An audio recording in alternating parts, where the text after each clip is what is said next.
Welcome to another show, the Beyond Sets and Reps Roundtable.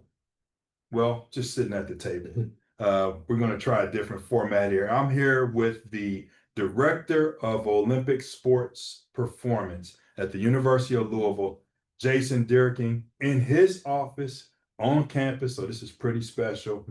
Jason, how you doing? I'm great. Thank you so much for inviting me to be on your show. Well, you've been asking for years, right?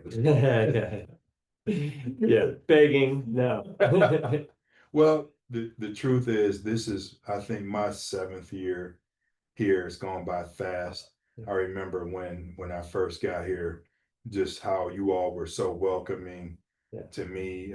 Had my picture up on the screen. Oh, I was yeah. like, I knew it was a special place, but I was like, that was really, really cool. But that goes to the culture that you've set here with this department. I want people to get to know you better. Tell us a little bit about where you're from, if you're from like any outstanding states in these 50 United Yeah. States. Maybe you could start there. Yeah. Well, I'll start first of all, just to your initial point. That was a big day for us back 7 years ago when you got on campus. It was the culmination of really what our goal was to get to here at the University of Louisville in terms of trying to materialize this concept of high performance, health and performance.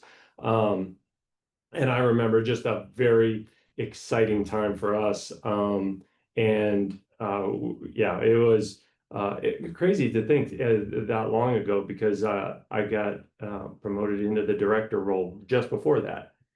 So we coincided right at the same time, and it's been just a remarkable growth period for us. So that being said, I'll answer your question. Yeah, I was born in Chicago. Family's from Chicago, and then I grew up from about the age of 2 in northern Michigan. So when I was growing up throughout high school and college, I kind of claimed Chicago as my hometown, and then a big Chicago sports fan and everything, and land of Detroit fans, which I know you're familiar with Detroit. Yeah. But and then kind of moving on into my professional career, started claiming Michigan as my hometown, which I kind of still claim to this day, but Chicago roots originally, and from northern Michigan, right on the lake on the West Coast. Very Beautiful nice. place to grow up. Yeah, yeah, especially in the summertime. Yeah. Oh, Beautiful amazing. Michigan. Yeah, lakes, obviously, big lake and rivers, trails, mountains, skiing, all 4 seasons. So Right.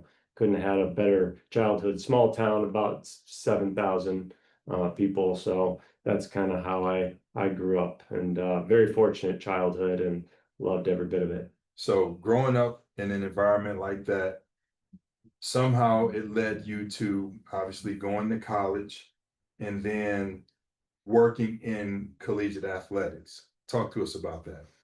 Yeah, I mean, just always wanted to. I played baseball and basketball primarily, a little bit of all sports growing up, but really focused on that. Had the opportunity to play a little bit of baseball in college, and really wanted to, just always interested in sports and athletic development. A big Chicago Bulls fan, so Michael Jordan in the '90s, and um, one of my first goals was to dunk a basketball. And so I remember just trying to learn everything I could in high school from an early age, back in the days of the strength shoes where the platforms were on the, Oh yeah.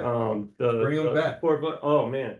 I did that for like all summer long, freshman, sophomore year in high school, probably did ridiculously unscientific. I was unprepared for it, but got away with it. Didn't hurt myself. But that was always just kind of a really an interest for me. And then when I got into college, I was thinking sports and maybe sport administration in some form. Took an anatomy and a physiology class and loved it.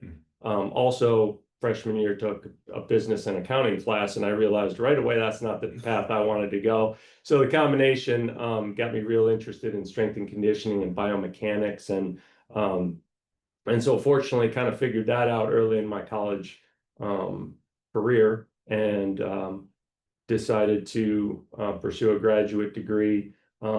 I remember the Sports Illustrated. I don't know if you remember this, but Sports Illustrated came out with Mickey Marotti and Jeff Madden. That article Yeah. that really promoted. I can't even remember who else was on it, but it was like this is what I want to do. I remember looking and reading that article and just thinking that was. I mean, that was probably 1998, I want to say, somewhere around there, junior year of college for me. So, went to grad school at Indiana, had a very fortunate experience there, got connected with a grad assistant position and did a little bit of work in the lab, thinking maybe I wanted to do research, and an internship made me realize I didn't want to be in a lab all day, and had an opportunity to be in to get a grad assistantship and be in the weight room there, and that really just kickstarted my career, and feel fortunate that I'm passionate about this career, and still 25, 6, 7, whatever years later, I still feel the same way. So you said a few things that kind of show maybe the seasoned career you've had. Strength shoes, that's going back. Sports Illustrated magazines, that goes way back.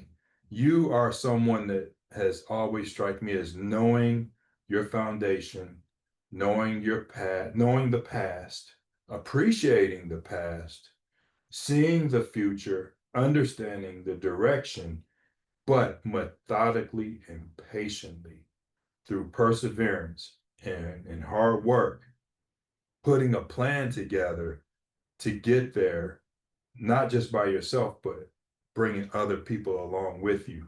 Where did that come from? Oh man, well, I think putting some thought, I guess this was a bit of an evolution. I wouldn't say I was focused on a lot of the bigger picture things early on in my career, but thinking through core values initially was really something that I think grounded me a lot. My faith is very important to me, my Christian faith, and so just going through thinking about why I'm most passionate about this, and the things that are eternal versus the things that are temporal. And so core values, I put some thought into those early on, kind of landed on humble servanthood and joyful obedience. Those were the first two things I put up on my desk, and always thinking about. I think we all kind of get into coaching because we want to be servant leaders, and there's a humility to it, and strength and conditioning by nature is behind the scenes. We're not the ones out in front in the spotlight, and if we want to be that person, it's not going to go well.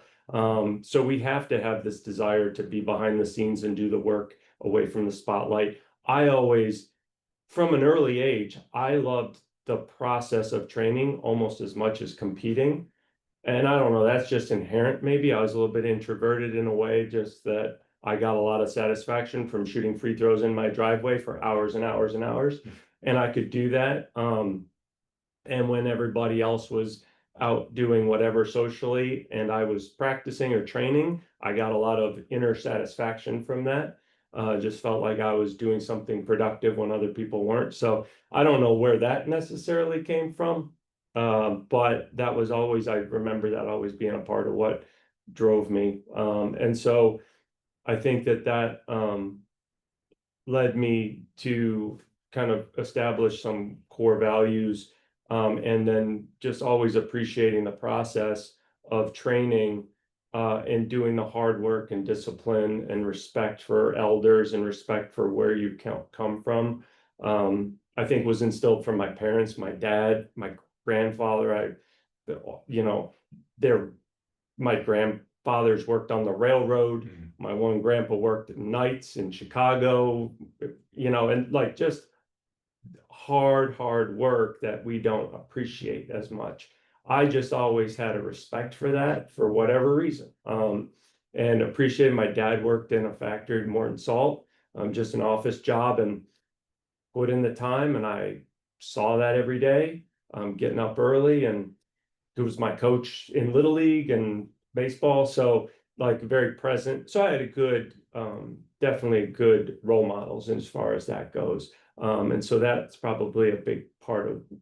I had really good coaches. My coach, my baseball coach in college, a strong Christian guy, very. I always kind of gravitated toward the coaches that were more about discipline and respect. Um, and my coach in college, just you were you had a very healthy fear of him, because he held you to a high standard, but he wasn't a yeller or a screamer.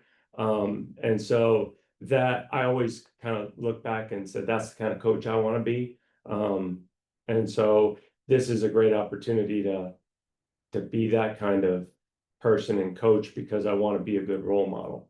Yeah. So you are a college athlete, when in college and participate, being athletic and everything, then say, I want to train athletes.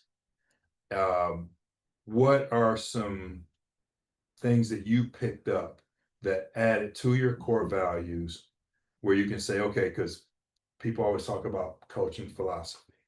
And are there things that you picked up that you said, this is the type of person I want to be, the type of coach I want to be, the type of environment I want to work in, ultimately leading you to the position that you're in where you're part of creating the environment.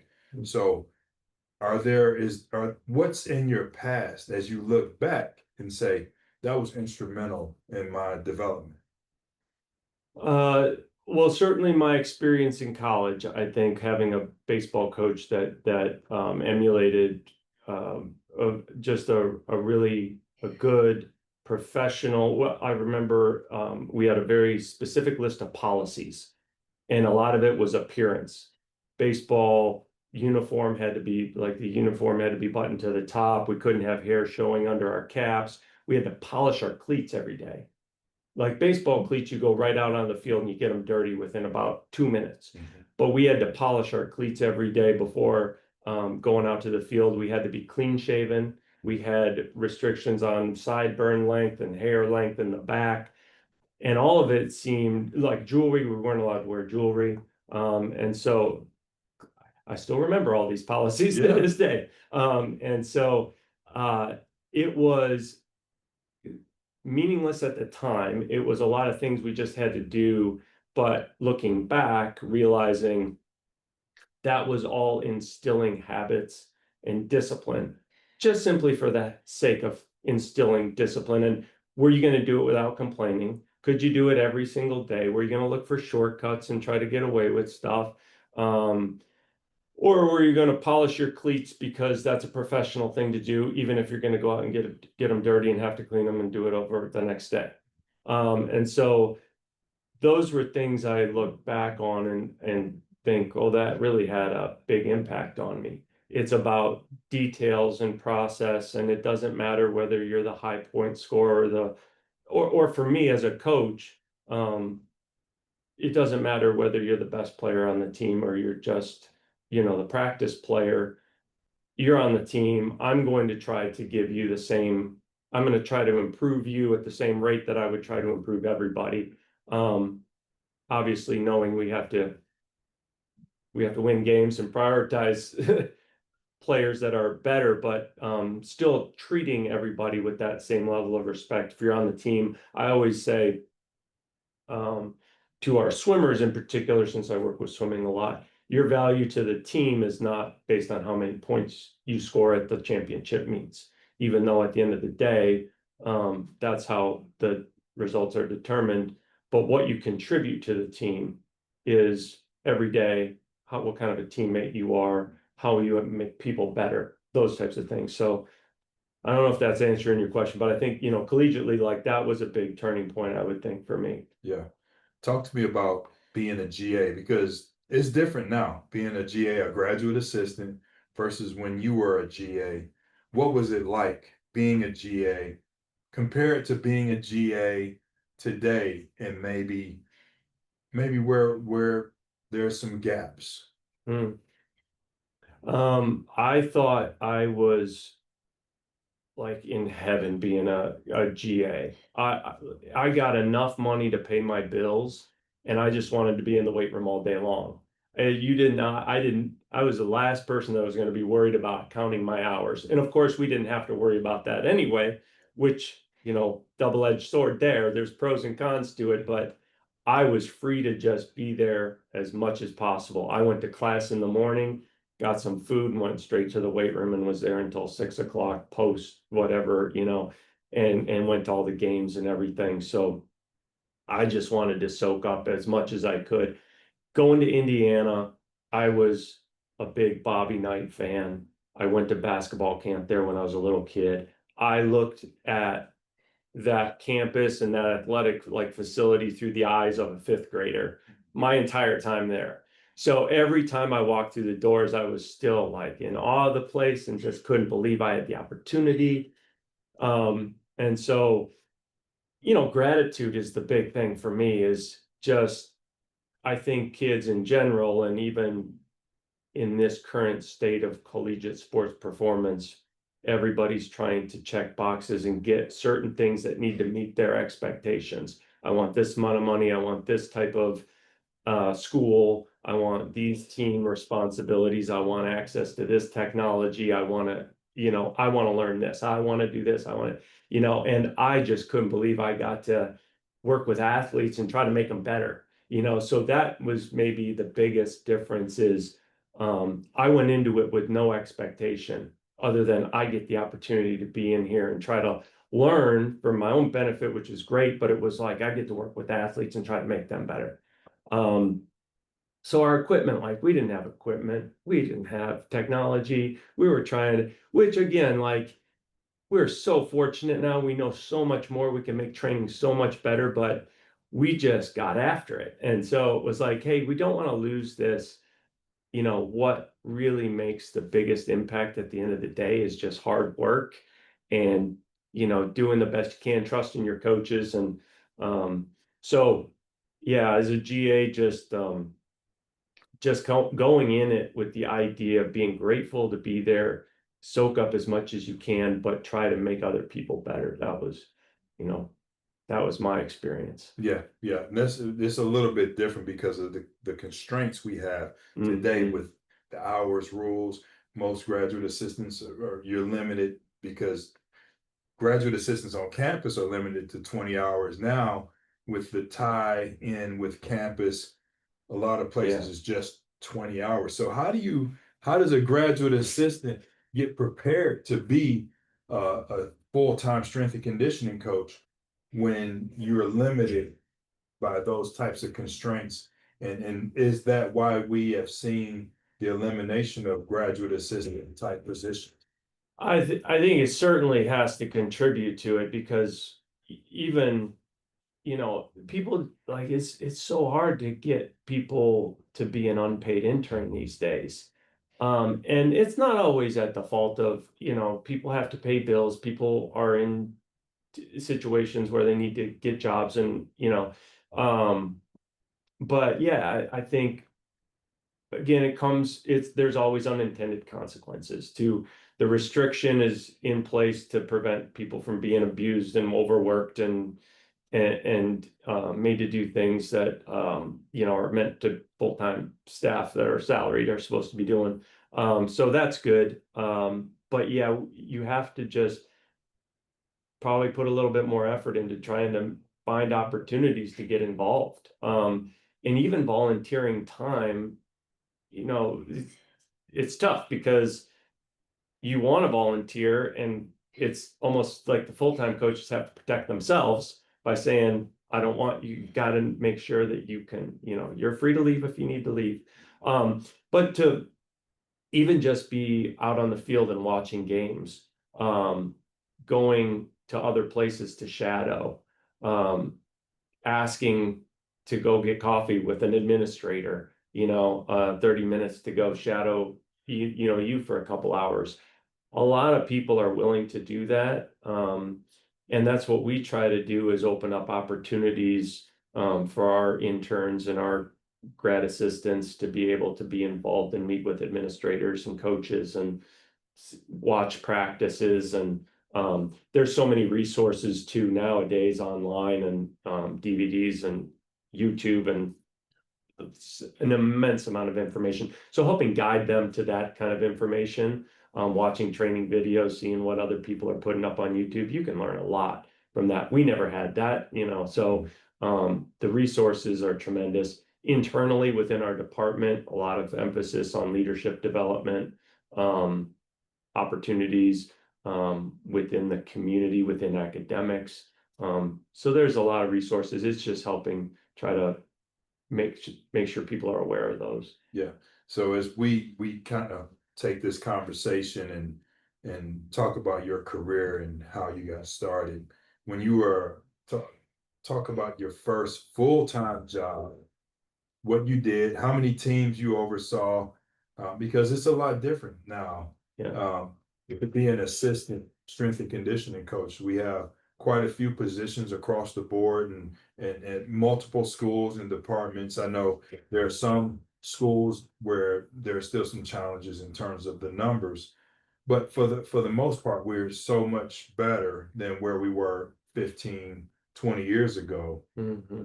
And so when you were a full-time assistant, talk about how you took that and then eventually became a director. Mm.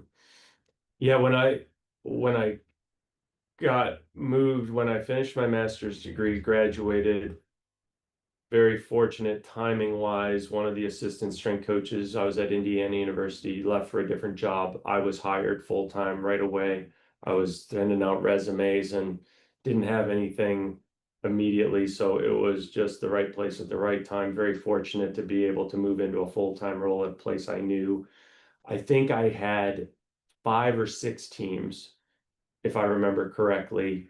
And I do recall feeling like the more the better almost. I just loved, and we were Olympic sports and football.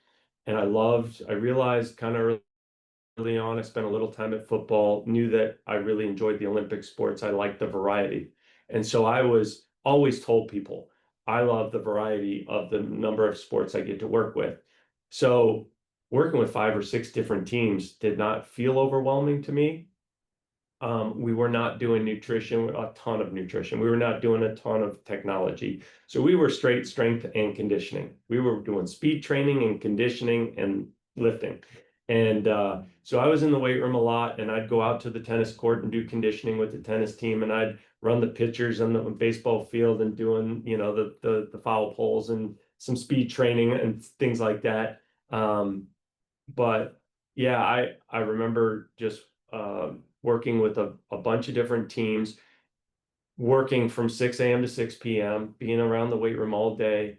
And I could not do that now. I would not want to do that now. I could do that in my single life when I didn't have a wife and kids. So it worked, and it just worked out that that's what my interest was, and I didn't have the other obligations, and so I was able to pour myself into it. But yeah, totally different now. I think that was my expectation. That was somewhat my desire. I wanted to get exposure to a lot of different sports. I came here 4 years later. We had 3 strength coaches that were not working with football. Football had their staff and 3 to handle all the other Olympic sports. And so I had 8 teams when I first got here. I remember, I think I had 4 maybe when I left Indiana, and basically doubled my workload moving here with the understanding I had been there for 4 years, 7 years, including all my grad school, and loved it there, could have been completely comfortable there for years and years and years. And I felt like my career was just going to do that. And so I had to make a decision of like, the longer I'm here, the harder it's going to be to leave. This is an opportunity. I was sold on, we're going to build a weight room. We were going to grow the sports performance program. We were going to invest in technology and things like that. You can, say you were here when you could build this program, and at the University of Louisville, you were here when it all started. And so I took that leap of faith, knowing I was going to pay a price in terms of my workload and my day-to-day life. And I had 8 teams for 3 straight years. with two different weight rooms, small weight rooms. I was bouncing back and forth. I joke with people like I was late to every single workout that I had because I was going from one weight room to the next and trying to find parking and everything. And so it was, and I was on, there was practices on weekends and we were ordering supplements. We were trying to advance high performance. And so we were doing, all the leadership, mental toughness kind of components to it. We were trying to implement polar heart rate and eventually catapult and GPS. And we were doing all of the supplements and the nutrition ordering and the nutrition education, doing grocery store tours, all ordering meals for the road, pre-practice, post, we're trying to figure it all out, do all that stuff.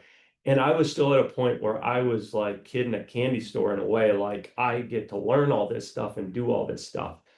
And I didn't look at it like I'm overworked or I wanted to do that, like that mindset of I want to broaden my skill set and be able to be the person that can be an expert and do all this stuff.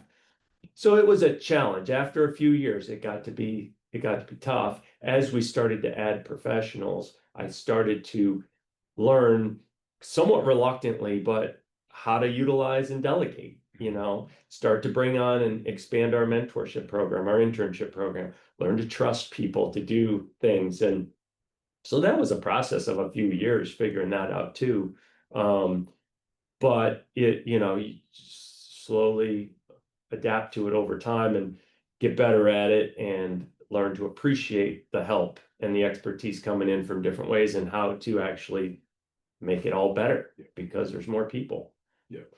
So the director at that time, Tina Murray, phenomenal strength and conditioning coach, phenomenal leader. I had known Tina for many years before I got here, and we had some really good, awesome conversations. So I knew what she was trying to build here, and it's hard, it's tough. So you have to recruit and hire people like you on staff that can be solid character people, hardworking individuals. So talk to me about that environment, that leadership that Tina provided, and what you took from that then to being in the director role today. Yeah, and she was really big on all of the mission, the vision, the values, the higher level type things, always with a growth mindset, always looking to innovate, try to get on the so-called cutting edge of things. And we were at that point where we were trying to push forward. It was back in the time where there was still really just strength and conditioning and sports medicine. And that was all of health and performance. Pretty much everything kind of health and performance fell under the umbrella of strength and conditioning. We were doing the nutrition, the sports science, all of that stuff. So we were always trying to push the envelope, and it was challenging because we're trying to sell a vision and trying to get more people to do more and get on board with it. So, if you've got people that are resistant to that or comfortable, it's hard to get people to release some power, release some, the responsibility that they have, and try to challenge and try to fail a little bit, and see how can we make this better and bring more people involved in growing something. So yeah, it was tough for a while to get to get the needle moving. And so yeah, it was something where I kind of absorbed a lot of what Tina had implemented. And so when I got the opportunity to move into the director role, we had two core values, or two words that we were focused on, and it was I think it was, if I remember correctly, legacy and opportunity. It was honor the legacy and look at opportunity to grow it and change course, not change course, but adapt and move forward and look at ways that I could obviously make it my own in a certain way, but not turn in course. It was grow it and look for ways to learn from the past and try to continue to make it better. And so relationship building was a big part of, I think, what my focus was the first couple of years. Bring people in, make people feel comfortable with my leadership and what I was trying to do, and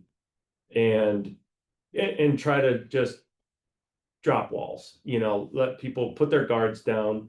Let's get to know each other better as people, make them feel comfortable, bring them in, make them feel welcome, and then let's look for ways to partner instead of pushing too hard, too much, too fast, too soon. Let's slow it down a little bit, get everybody, start to just develop relationships, and then get everybody on board and get excited about what we could now, what a different direction, not, again, I don't want to say a different direction, a slightly altered course just because I'm a different person, could expand what we're doing. And so we were right at the point though, I mean, and again, like I had a lot of foundation that I was building off of. I was not trying to build anything from scratch. I was set up for success in that regard.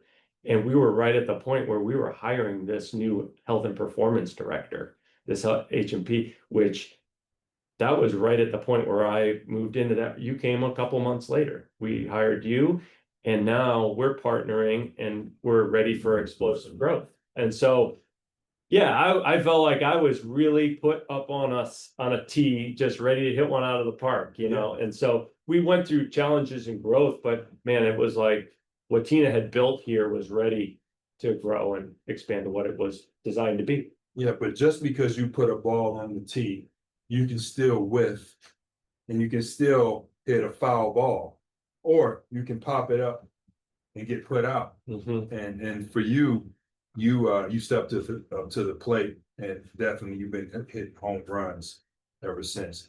When I think about Louisville sports performance, LSP, I think of a high level of integrity,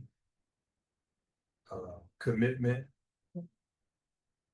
communication, teamwork, and what you expected outcomes. And I think it has definitely had a positive impact on the entire athletics department, because when it comes to consistency, people know that they can look at this weight room and the strength and conditioning coaches that are here, those that have been here, and say that is a staple, that is the standard, and it's something that's solid. I know I can depend on. When you talk about me being in the role that I'm in, this is an area that I know is going to be very consistent and always trying to get to the next level, whatever that is. So there are some people that can learn from them, and then going from an assistant to being a director under a very productive, dominant director, and then taking over and putting your own mark on it. I think that's a book that I'm hoping you will write one day. So I'm teeing you up to be able to tell your story. I think this is a wonderful opportunity on this podcast. But I look around, you've got plenty of books on the bookshelf. Have you ever thought about, putting some words on a paper? Not until you just mentioned it. No, I mean, I do feel like I'm at the point in my career, and I've been presented with some opportunities to speak on these types of things. And my passion, my primary interest, and really kind of, I think my role a little bit is more away from day-to-day coaching athletes all day long to trying to coach coaches and trying to help multiply instead of just add, but the concept of growing the tree and helping to multiply. So it's certainly an interest of mine, and one that when we have more years of experience and you can look back, and especially like us who we have seen this huge arc of the profession in general, that we have some value to add because we're coming at it with different perspective over time. So we'll see where it leads All right. and what opportunities are presented. But Well, good. Well, talk to me about staff development, your staff structure, how you do primary and secondary coverage with sport teams. And because it's going to lead to a question about having a life outside of being a strength and conditioning coach. yeah. Number one, just can't overlook the fact that hiring good people is the key to any successful staff.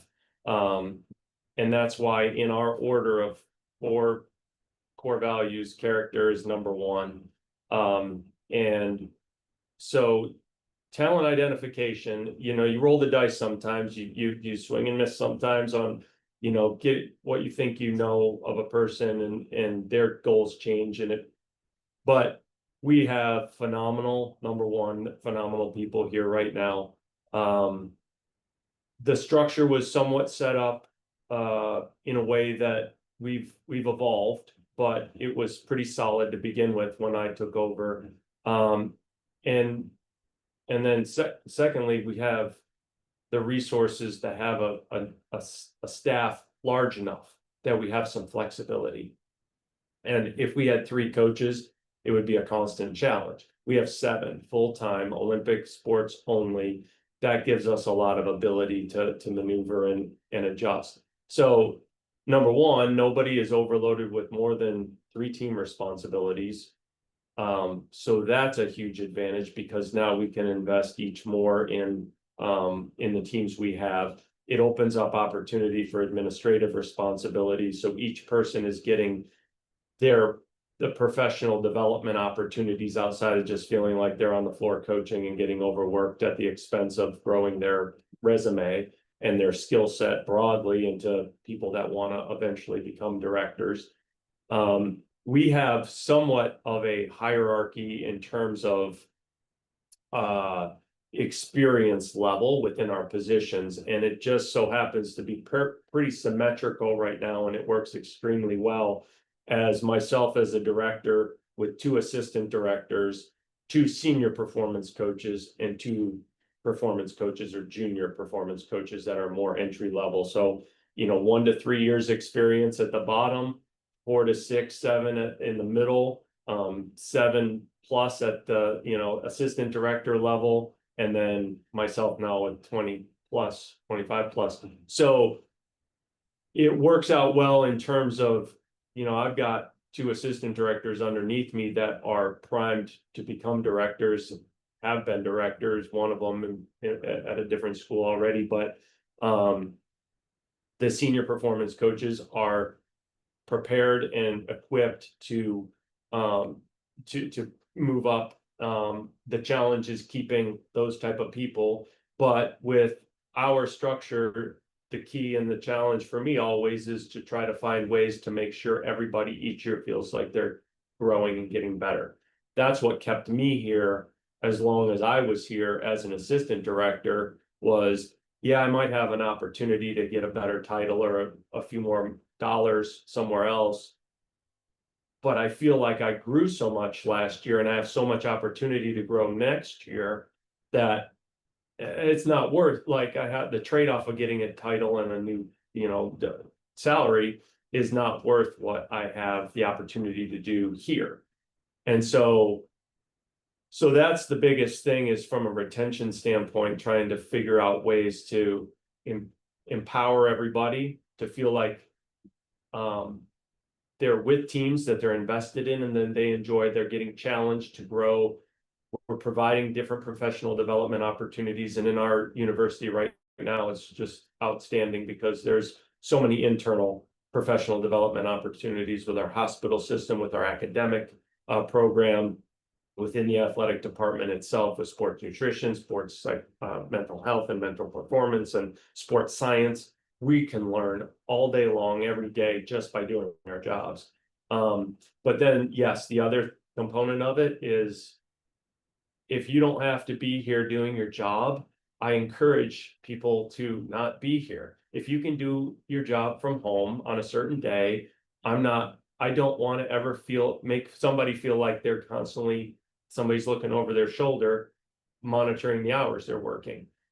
I know we have the schedule. I know when people are working and where they're going to be. But if you're going to work on a Saturday and a Sunday and you don't have anything on Monday, you don't have to necessarily even check in. We have the understanding that I know that you worked on the weekend. You're not here on Monday. I understand that. That's your weekend. So to have that level of respect and understanding is really important, that the communication's always open. There's always everybody. I say, I don't want like surprises. Make sure you're keeping me in the loop. Let's talk through this. We're always talking. So in that regard, that trust and appreciation for, hey, I don't have to be here from 8 to 5 every single day if I'm also working at 6 a.m. and I'm working on the weekends. Yeah. So, and that goes a long way. I know that I felt that, over time in my career of, I'm working a long time and I don't think anybody really notices it, and so I'm doing it for an audience of one, but at the same time, if I'm getting called out for not doing as much, it's like, it can be disheartening, to feel like, and if a tree falls in a forest and you're not around to see it, did it really happen? Yeah, it did. It did make a sound. I was here. Even if you didn't see it, I did. I'm doing my job. Yeah. So I want to make people feel like, hey, I understand you're doing your job. Yeah. So how do you get them to not put all of their identity into being a coach? I know that you model it. I can think about maybe one of your hobbies. I think cycling. Talk to me about what cycling does for you, and how do you encourage your staff or other professionals that might be listening or watching to explore something outside of the profession while you're still trying to grow as a profession? Yeah, well, triathlon in general and cycling was a really good teacher for me, because I got to apply personally a lot of things that I was either doing or wanted to learn or wanted to try, from wearing sleep trackers and doing, learning about power outputs and heart rate and different effort levels and things. So it was a really cool learning opportunity for me, as much as it was just the opportunity to get out on the bike and do something and train for something with a purpose. And so, yeah, from an identity standpoint, the difference between identity, as is who you are versus what you do. So if my identity is in being a coach or being a cyclist or a triathlete or whatever, my triathlon career, whether you know it or not, Pat, is probably over. As a father of young kids now, and I don't have the time or the desire, so it's run its course.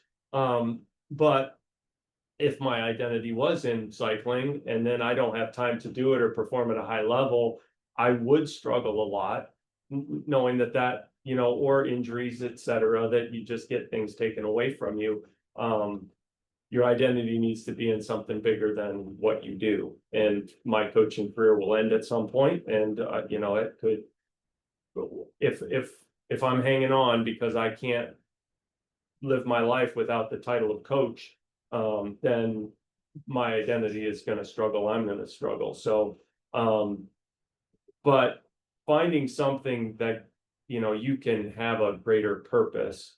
And that's why I try to view myself as a servant leader, and I have the opportunity to perform as a servant leader in this role with the job title of Director of Sports Performance. Whether I have that title of Director of Sports Performance or not doesn't affect the fact that I'm still wanting to be a servant leader in some capacity, whether that's in my church, with my family, with other people in the community, whatever. So your identity needs to be tied up in who you are and not what you do. And that's where core values come into play. But those are the types of things that, from a staff education standpoint, using our core values as a staff, and then encouraging every individual. My core values are not the staff's core values. I have my other core values personally, and what we have as a family, my family, our core values as a family. So that's the consistent, immovable. I always know who I am, whether circumstances change it or whatever, job titles, et cetera, happen. The core of who I am, I know who I am. And so it's just how am I applying that? So I think everybody on staff has things that they're interested in personally outside of this profession, and especially with the young coaches. Our goal is to put guardrails up. And as we were hiring our, the most recent two youngest coaches, saying, I know you're going to get here and you're going to want to do a lot of things because you have the opportunity to do a lot of things. You're not going to teach a class yet. You're not going to do everything you want in this area of sports science yet. We have to put up guardrails so that you can do the main thing really good first.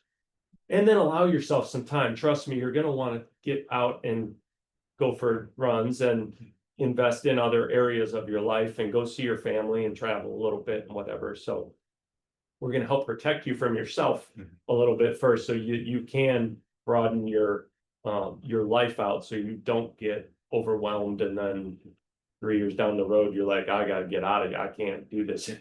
Yeah. So I do want to talk a little bit about what you do, and being the strength and conditioning coach for a premier swimming and diving team. And you have been doing this for quite a while. And when it comes to knowing how to train strength and conditioning athletes, you know what you're doing.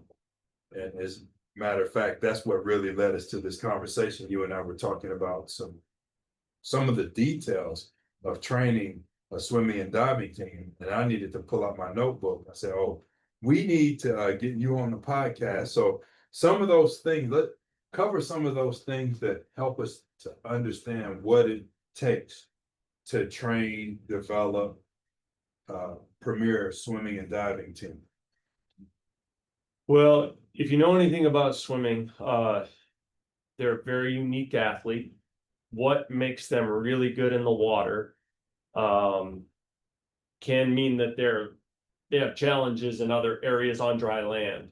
And so first you have to understand that the unique anatomical way that they're built that leads to being really good in the water might not lead them to doing everything really well on land that other athletes would. So that's number one. But number two, the way that the NCAA season specifically is set up, short course yards, which means the pool is 25 yards versus internationally is 50 meters, means there's a lot more turns, which means that athleticism plays a much bigger role. Starts off the block, explosive, fast turns, explosive underwaters mean a lot more because you're doing it twice as often. So we're trying to, our philosophy, which is driven from the head coach, and fortunately having a head coach driving that philosophy is great for me, because his philosophy is the better athletes make better swimmers. And especially in short course yards in the NCAA, you can overcome some swimming deficiencies by being a great athlete. So that reinforces what we do in here to develop athleticism is really important, because that alone can help make them a faster swimmer, even if technically they don't improve. But then there's not the linear translation from getting stronger, faster, more powerful in the weight room does not necessarily equate to faster times, because there are so many unique components to the stroke. And there's freestyle, backstroke, breaststroke, butterfly, there's different kicks, there's different pulling mechanics. So there's a lot of variation within. It's not just everybody's swimming 50 freestyle or fastest one wins. So there's the whole spectrum of sprint all the way to a mile. You've got that. Then you've got male female differences. You've got freshmen versus senior differences. You've got kids that were coming in with an athletic background or not, some that come in with a injury history or not. And so there's a ton of components. So it's a big guessing game a lot of times. And so, I could beat my head against the wall and try to make 60 different programs for 60 different swimmers. But in reality, we're trying to develop great athletes and we're trying to develop resiliency. We're trying to improve the quality of their practice in the water. If I can help improve their recovery so they don't miss any time in the water, they can recover from the volume and demands of the pool, which are extremely high, then that alone is going to help them get better. I don't want to add undue stress on top of swimming. I don't want to make them sore in a way that's going to negatively impact their swimming. So the way we set it up is that they always swim and then they come lift. So in a day, with certain exceptions at certain times, with certain groups, we're prioritizing the skill development and the quality of swimming in the water, and then we add strength training after that. So we're not directly impacting that. What I tell our athletes and our recruits is that I could try to sell you and say, hey, we individualize everything. I'm going to tailor a program just for you. But in reality, where they're coming from athletically and where they're at, we're trying to develop their athleticism, number one. So 80% of what we do is going to be geared toward that. 20% is going to be event specific, and training age, and specific injuries or anatomical considerations, etc. So, and then, so beyond that, a lot of feedback that I get from the coaches is the other key to how I try to manipulate things. So we know kids that have vastly improved their vertical jump that are still struggling in the water, have vastly improved their pull-up strength or pull-up reps, and they're still struggling with their pull-outs. And so that's where we have to analyze things objectively and look at what Fergus Connolly initially said about the TTPP: technical, tactical, physical, psychological. And so the technical and the physical don't always match with swimmers as much as, hey, if you get somebody really strong in the weight room, they're gonna run 100 meters faster. They're gonna throw a baseball harder. It doesn't always translate. So we have to continually analyze those variables and see what's moving the needle for each individual person better, and say, hey, we can continue to do more in the weight room, try to work on strength, power, etc. But until they fix this stroke mechanic, it's not going to make a difference. So let's fix the mechanic. But if I can give them good numbers and say, this is how much stronger they've gotten, and this is how much their power has improved, but you're not seeing the times drop or the pullouts improve, we need to go a different direction, and we need to fix what is actually the root of the problem. So that's just like an ongoing conversation of eyeballs and getting the coaches here and me over there at the pool. So give us some of the nitty gritty in terms of developing athleticism. You've developed Olympians, so there's something that has to be part of that process. Talk about some of those details in the training. Well, a couple things that we try to have I've gotten feedback over the years from a lot of athletes and some of our better athletes, that is one of those kind of intangible gray area kind of things is the team component, the culture component to our dryland workouts. So we do, we consider dryland more the team-based on the field circuits, small group competition, which is strength training is still technically dryland work, but we kind of say you're either doing strength training or you're doing dryland work. What we try to do early in the year, which I think is a difference maker for about 6 weeks, is we do a two-day a week dryland team-based workouts, which does involve small group competition and a lot of what I would consider just foundation work and resiliency. We do a lot of kettlebell carries, we do a lot of crawling, we do a lot of mobility, things for joints that are we do basic athleticism. They would run through agility ladders. We do low hurdles. We try to teach them, reaction and build the plyometric progression. But some of the challenging physical things that we do as a team, I think is one of the core components of what we've is a big part of our identity as a program that makes a more of a long-term lasting impact. We do an assessment at the beginning of the year that involves some joint ranges of motion, and we try to get any red flags, which is not super unique, but we're expanding that now. We're real excited to include Dari with our hospital group and sports medicine from the University of Louisville. And so we're going to look at what we can learn from that. But we do the basic movement mechanics. We look at things like streamline, ankle mobility, because that's so critical to the kick. And so we're looking for red flags and just trying to eliminate deficiencies from that standpoint. So that's kind of one component that we try to improve. And then, overall athleticism, we're trying with what I do in the weight room. I think one important thing is trying to always connect what they do in the weight room to some type of component in the pool. So as we would typically categorize like our exercise menu into explosive unloaded, explosive loaded, lower body push, lower body pull, upper body push, upper body pull. Instead of looking at it like that, even though we still would categorize it, we say, okay, lower body push starts, lower or walls, lower body pull starts, upper body pulling exercises. That's pulling. Upper body pushing, whatever it is, it's going to be, we're trying to relate the movements that we're doing in here to kind of stroke components. That's a way to just kind of get them invested and understanding things a little bit more in terms of what we're trying to do.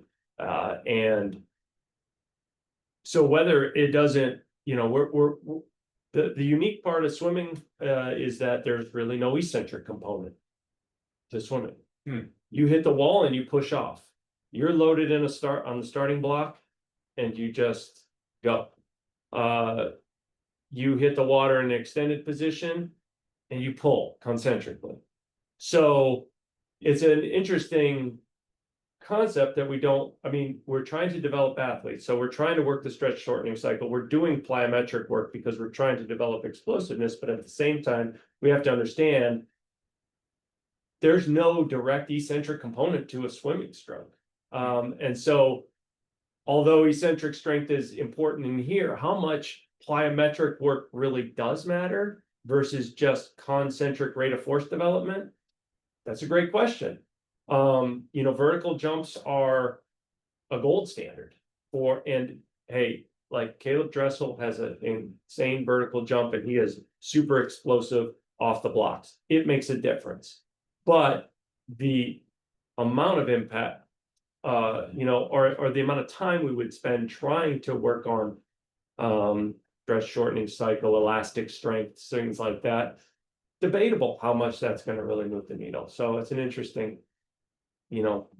thing that we're always trying to think about and question how much are we doing? Is it really, should we be doing more or maybe less at certain times of the year? Things like that.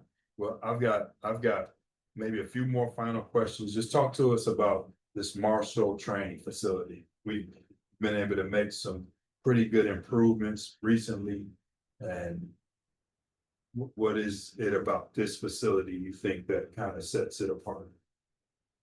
Well, when we built this in 2008, I remember telling recruits for a good 8-10 years, this is one of the best places in the country to train. And then I knew as weight rooms expanded and people built new weight rooms and got all kinds of shiny new equipment, my message to recruits was, hey, You may walk into weight rooms that are shinier and newer, but we have the ability to do everything we need to do. It's about what you do and how you do it. It's not about the equipment you have. And in the last 2 years, I've kind of cycled back to, we've got one of the best facilities in the country. And what we've been able to do through our partnership with U of L Hospital System, that whole group, Brett and Ernie and you and everybody, I don't want to start naming names because I'll leave people out. But all new floor, all new racks, all new dumbbells, new plyo boxes, new bikes, new technology, new output units, new iPads. Sports Science has been tremendous in terms of their support and what they've added. Sports nutrition, our fueling station, what the dietitians do back there from an education standpoint within our workouts. It is it is a night and day transformation in the last 2 years. Sorenex's been a phenomenal partner for us, and just everybody that has contributed, Kaiser, and we have just a weight room that we're so proud of. We have, you know, great with even the expansion of some of our satellite facilities at baseball, at volleyball. We're not overloaded in terms of how many athletes are coming in here, so we have a great amount of space, brand new turf, wall space for medicine ball, throughout all of it. So we're in a great location on campus. We're very centrally located. Athletes can just walk here and come. So we're very fortunate. You know, there's always people that have less than we do, but we have everything we have and more. We couldn't really ask for much more at this point. We've been super fortunate. Pretty cool, man. Is there anything for our listeners and viewers that we haven't covered that you want to hit on before we wrap it up? Well, I would just say, you know, since we talked about the whole identity thing, my encouragement to everybody is know your core values, know where your identity lies. Don't be affected by circumstances. You'll be more equipped to handle adversity. It's something that I think is a message we have to constantly tell our student athletes. At this point, we're in this intersection of early recruiting and transfer portal and NIL and social media. And all this, you know, shift to a me first culture, and kids can get wrapped up a lot in who they are by what they do and how much money they make and what exposure they get. And so stay grounded, stay focused on who you are. And that's what I would encourage. That's my broader message to everybody. Very, very nice. Where can our viewers and listeners find you? Well, you know, I have a very small social media footprint at this point, but I'm at Jason Dierking at Instagram. I don't post much. Twitter, I'm at Jason Dierking at Twitter. I don't post much. Yeah. But that's, you know, and my email is jason@gocards.com. So that's my number one there you go. contact. Well, I appreciate you. Thanks so much. Thanks, Pat. Yeah.